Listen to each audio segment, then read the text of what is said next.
5절. 이기는 자는 이와 같이 인 옷을 입을 것이요 내가 그 이름을 생명책에서 결코 지우지 아니하고 그 이름을 내 아버지 앞과 그의 천사들 앞에서 시인하리라. 21절. 이기는 그에게는 내가 내 보좌에 함께 앉게 하여 주기를 내가 이기고 아버지 보좌에 함께 앉은 것과 같이 하리라. 2장에 이어서 이 소아시아 7교회 중 이제 나머지 3개 교회를 향하여서 예수님께서 말씀을 하고 계십니다. 먼저 4대 교회를 향해서 주님께서 말씀을 하시는데 그 말씀은 영적인 생명을 회복하라 라는 말씀입니다. 예수님께서 4대 교회의 행위에 대해서 알고 계신다라고 말씀을 하시면서 그에 대해서 하시는 말씀이 네가 살았다 하는 이름은 가졌으나 죽은 자로다 라고 말씀합니다. 살았다 하는 이름은 무엇입니까? 바로 교회라는 이름입니다. 예수 그리스도께서 사망 권세를 이기시고 생명을 주셔서 세우신 교회입니다. 이 이름을 가지고 4대 교회는 세워졌고요. 또 하나님을 예배하는 공동체로, 또 기도하고 찬양하는 공동체로 세워졌던 것입니다. 그런데 그런 4대 교회는 겉으로 보기에는 살아있는 것처럼 보였지만 실상은 죽은 교회였습니다. 그런 교회를 향해서 하나님의 7영과 7별을 가지신 분, 곧 하나님의 성령과 교회의 사자들을 가지신 예수님께서 분명하게 말씀하십니다. 먼저는 죽게 된 것을 굳건하게 하라. 교회의 행위가 하나님 앞에서 온전한 것이 하나도 없는데 그것을 다시 온전케 세우라고 말씀하고 계십니다. 교회로서의 정체성을 가지고 하나님 앞에서 행하라는 것이죠. 겉으로 보이는 모습이 살아있다고 여겨졌다라는 것은요, 그들의 행위가 사람 앞에서 행해졌다는 것을 의미합니다. 그렇게 하지 말고 이제는 사람 앞에서가 아니라 하나님 앞에서 온전히 행하라는 것입니다. 그렇게 하기 위해서 네가 어떻게 받았으며 어떻게 들었는지 생각하라고 말씀합니다. 분명 4대 교회 역시 이 복음을 받고 생명의 말씀을 들음으로 교회가 세워졌습니다. 그 말씀을 처음 받았을 때 분명 4대 교회 역시 온전한 교회로 세워졌을 것입니다. 그러나 시간이 지날수록 그런 모습이 사라지고 지금은 사람 앞에서 행하는 교회가 되어버린 것입니다. 그래서 전에 처음 복음을 받고 들었던 그때를 생각하라. 너희의 처음 모습이 어떠했는지 생각하라. 그래서 어떻게 하라는 것입니까? 지켜 회개하라. 다시 돌이켜서 너희의 온전한 모습을 이루라. 살아있다 칭함받는 교회로 다시 회복되어라. 주님께서 명령하고 계신 것입니다. 만약에 이 말씀을 듣고도 4대 교회가 돌이키지 않으면 어떻게 하십니까? 주님께서 도둑처럼 임하신다라고 말씀하십니다. 언제 주께서 오실지 알지 못하지만 그들이 분명하게 돌이키지 않으면 주님의 심판은 반드시 임하게 될 것입니다.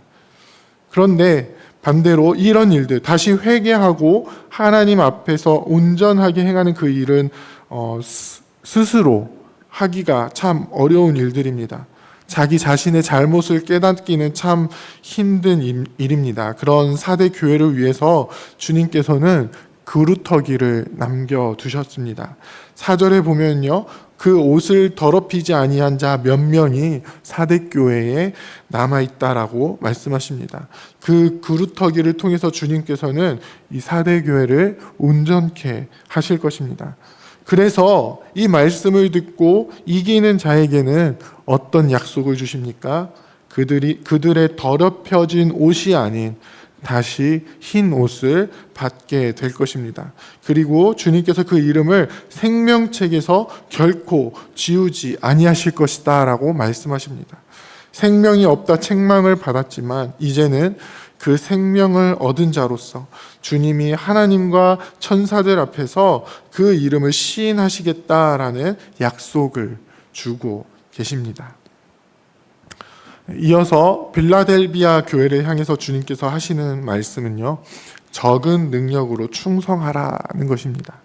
빌라델비아 교회는요, 작은 능력을 가지고서도 주님의 말씀을 지키고 주님의 이름을 배반하지 않은 교회입니다.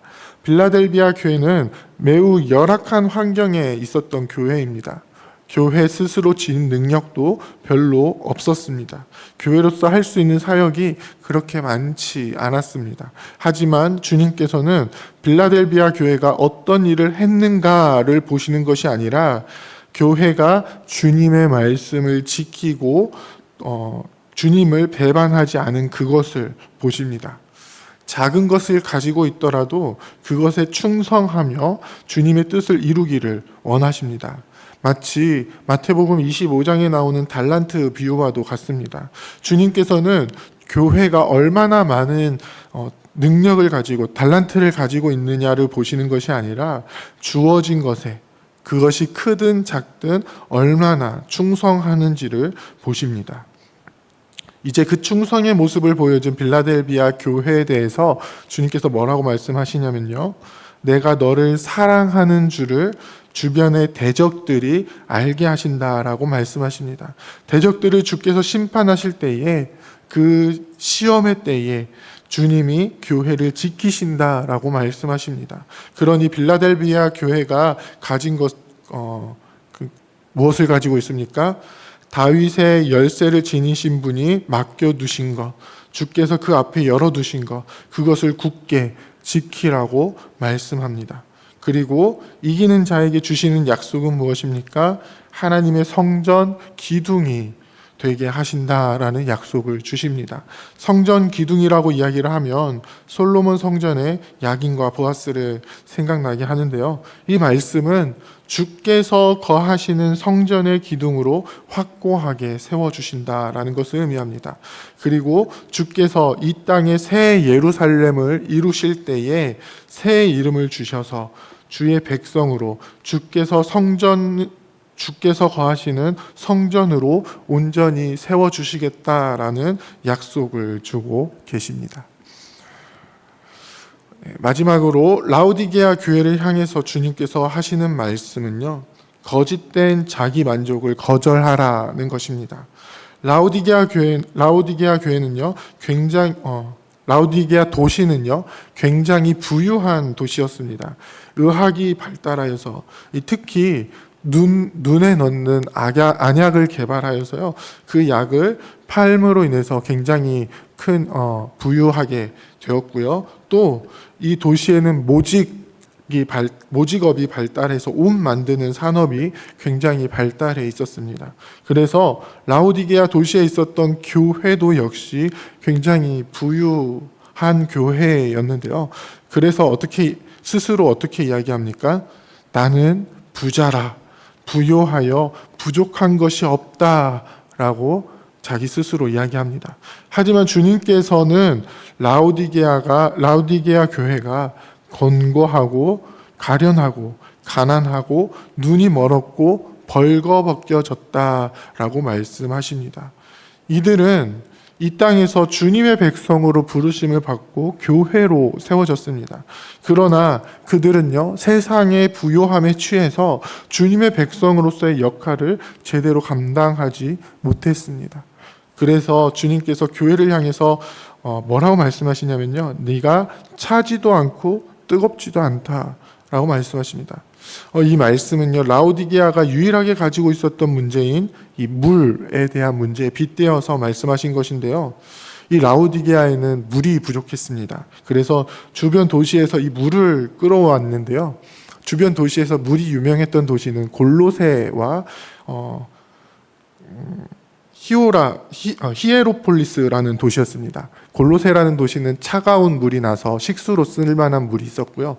히에로폴리스라는 도시는요, 뜨거운 온천물이 나왔습니다. 이 온천물은 아마 여러 무기질을 함유하고 있어서 치료에 도움을 주는 그런 물이었던 것 같습니다. 그런데 라오디게아라는 도시에서 이 히에로폴리스라는 도시에서 물을 끌어오기 위해 수로를 놓고 끌어왔는데 이게 도시에 도착할 때쯤 되면은 온천물이 다 식어서 미지근한 물이 되어 버렸습니다. 그래서 이 온천수로도 사용하지 못하고 식수로도 사용하지 못하게 됩니다.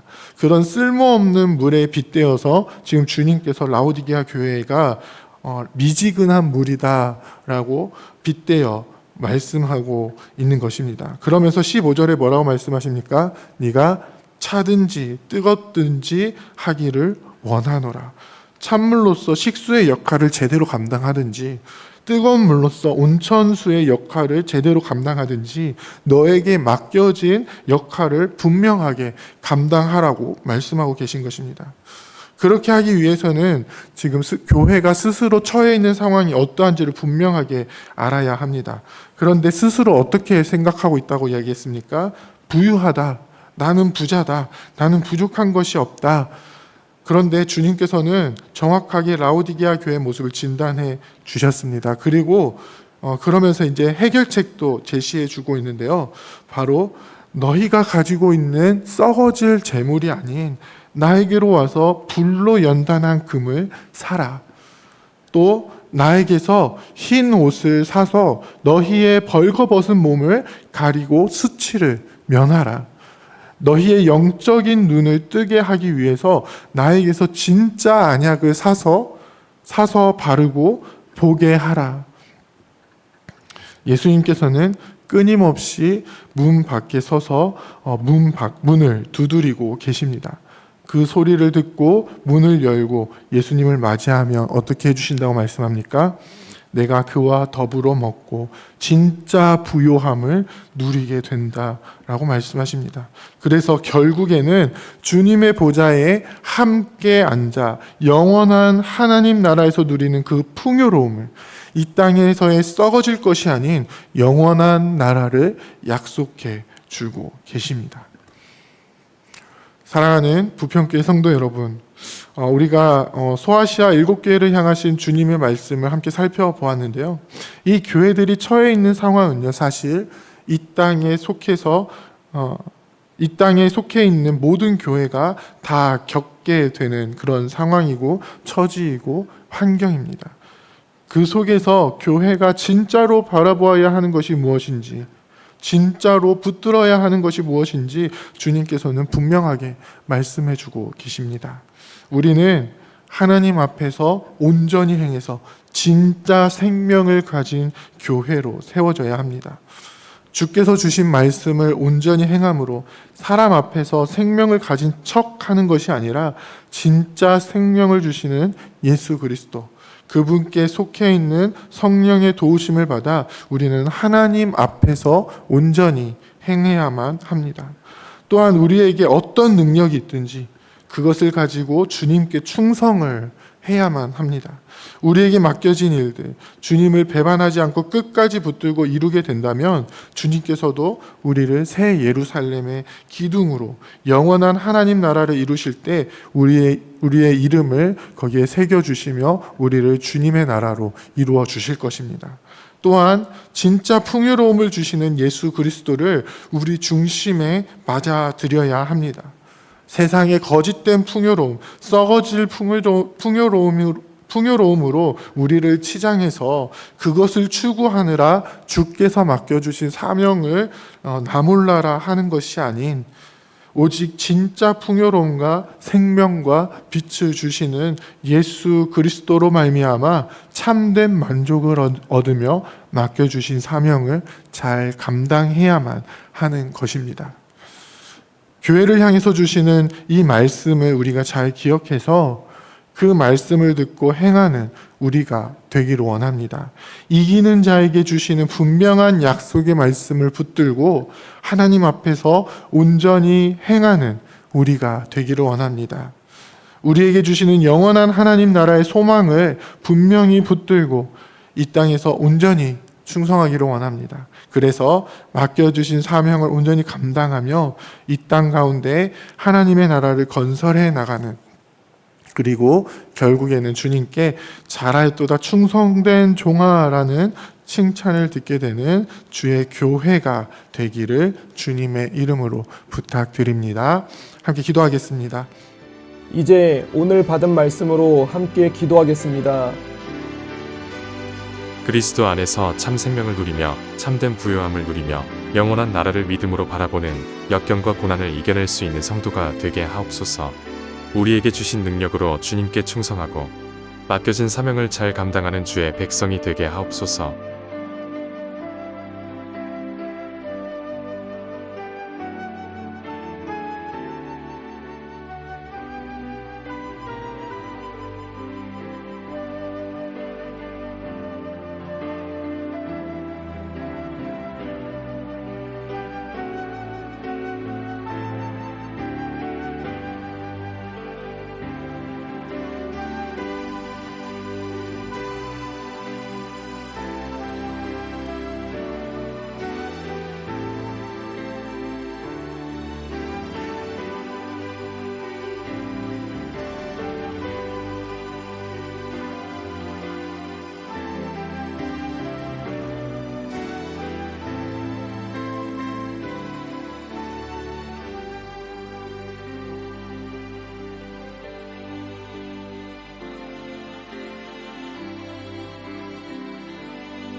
이제 개인의 기도 제목을 가지고 하나님 앞에 기도하시기 바랍니다.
수고하셨습니다.